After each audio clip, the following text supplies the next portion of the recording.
बलाम और उसकी गधी। गिनती 22 बाब 22 से 35 आयत।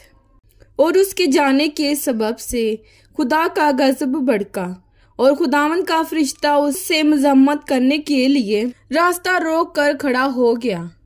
वो तो अपनी गधी पर सवार था और उसके साथ उसके 2 मुलाजिम थे।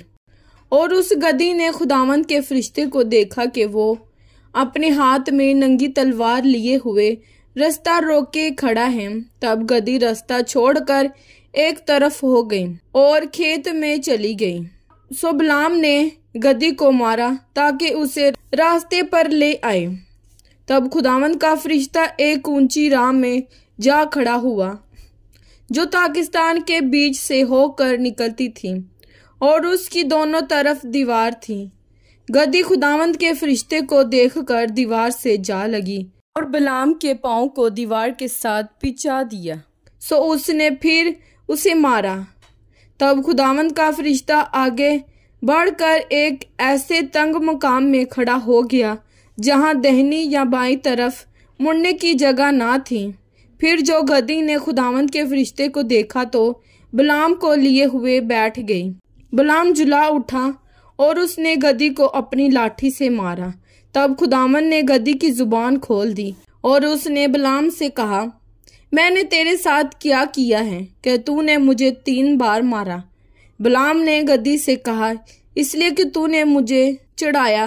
काश मेरे हाथ में तलवार होती तो मैं तुझे अभी मार डालता। गधी ने बलाम से कहा, क्या मैं तेरी वही गधी नहीं हूँ जिस पर तू अपनी सारी उम्र आज तक सवार होता आया है?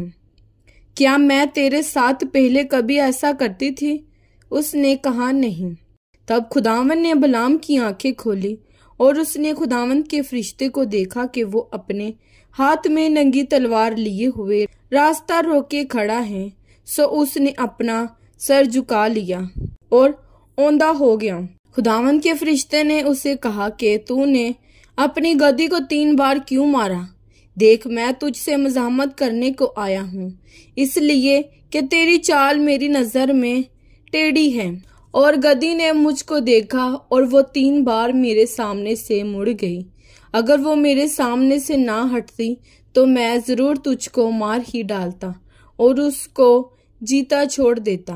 बलाम ने खुदावंद के फरिश्ते से कहा, मुझसे खता हुई क्योंकि मुझे मालूम न था कि तू मेरा रास्ता रोके खड़ा है। सो अगर अब तुझे बुरा लगता है तो मैं लौट जाता हूँ। खुदावंद के फरिश्ते ने बलाम से कहा, तू उन आदमियों के साथ चला ही जा, लेकिन फक्त वही बात कहना जो मैं तुझसे कहूँ। सो बलाम बल्क की उम्रा के साथ गया।